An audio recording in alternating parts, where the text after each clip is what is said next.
Well,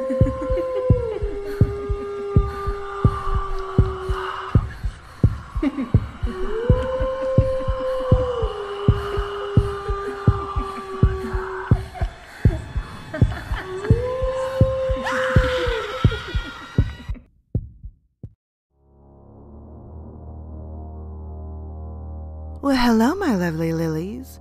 I hope everyone is having a warm and safe December already. I'm sorry I've been away for so long, but due to health and stress, I just haven't been able to record lately. But hopefully, I'll be able to go by the schedule and have videos out on Monday, Wednesday, and Friday. Tonight, I have something very special for you from a wonderful writer from Reddit. Without further ado, close the blinds, dim those lights, cuddle under your favorite blanket, and let's begin.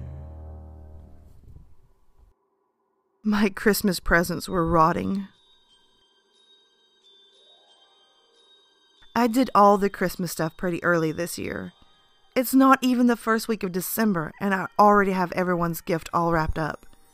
I even bought the good wrapping paper. None of that dollar store paper. I'm talking about the sparkly paper that cost about $10 a tube. Yeah, it's overboard and probably a stupid thing to waste $10 on. But hey, I figured since I wasn't waiting until the last minute that I deserved to use pretty wrapping paper. My family was flying in from Chicago to stay with me through the end of November and the entire month of December. Normally, I would want to cry thinking about spending so much time with them, but I was actually very excited about it this year. I finished up the wrapping on Sunday night, and they needed to be wrapped up, so I finished that, and then I added the last 2 presents to the pile under the tree before I went to bed.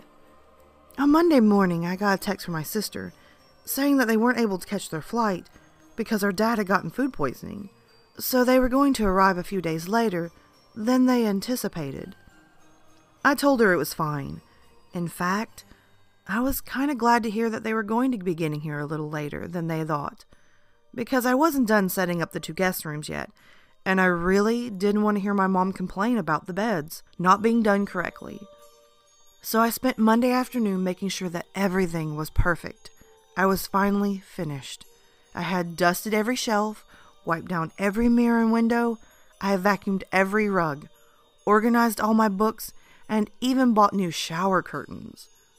I wasn't yet sure the exact date that my family would be arriving, so I sent my sister a text to ask, but she didn't reply, so I assumed that Tuesday afternoon they would get here.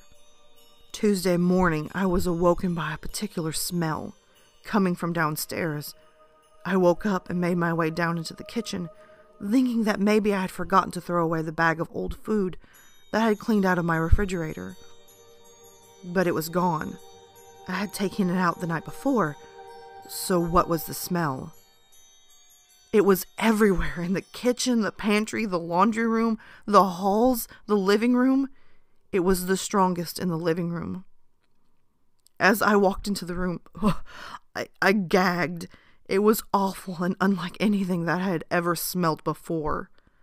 I ran back into the kitchen and grabbed a clean dish towel, and I held it up to my face as I walked back into the living room. I was beginning to think that maybe my cat had brought in a dead bird again, but the smell was so strong that it would had to have been one huge bird in order to cause all of this. I looked behind the couch and under the coffee table for anything that could have been causing the smell, but I found nothing.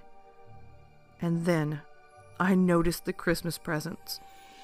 There was a puddle of something leaking out of the presents and into the green rug underneath the tree. I couldn't tell what it was, but I could see the stain in the rug. And I noticed that some of the liquid was beginning to seep into the wooden floors. I got closer, and the smell got even stronger. I reached out and I poked the present closest to me. It was sort of squishy, and the sound of wetness and paper followed after I removed my finger. I looked around and I noticed all the presents appeared to be leaking something. But how? I hadn't bought anything that would be leaking.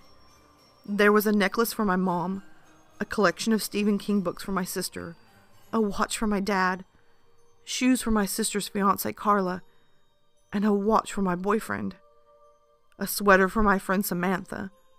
None of those things would be causing a leak.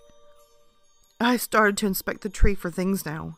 Maybe something was stuck in the branches and rotting, but again, I found nothing.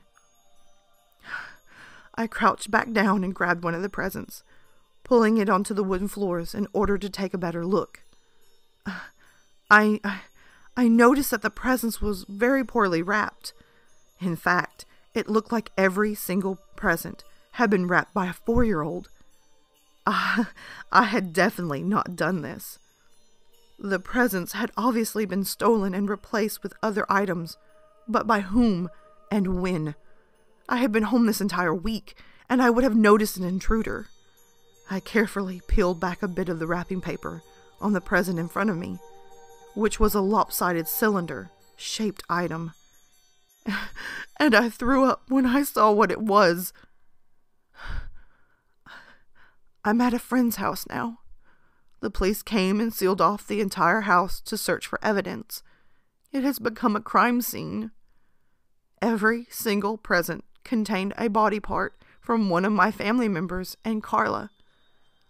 These were distinguished a bit quicker due to some tattoos and scars on the parts that they had found, although they're still running tests to make sure. And the others were yet to be identified. My cat was all right, though. The police think that they had been dead for quite a few days now, definitely before my sister sent me that text message the other day. They don't have any leads.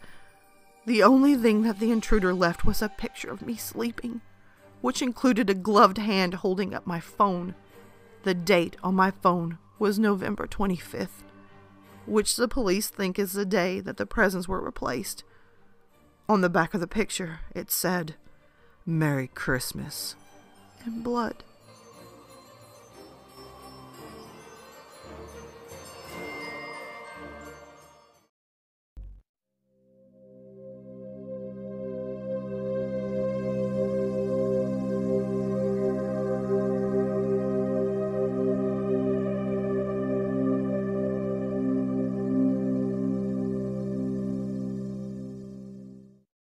Alright, my lovely lilies, thank you so much for watching the new video.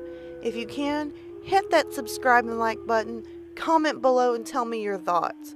Also, don't forget to tap the little notification bell so you're always in the know on this channel. As well, guys, you can always find me on Twitter, Instagram, Snapchat, and always you can hit me up in my emails. Feel free to send me your stories, whether they're fiction or totally true. I'm always up for some great stories. And oh, by the way, until next time, sweet dreams.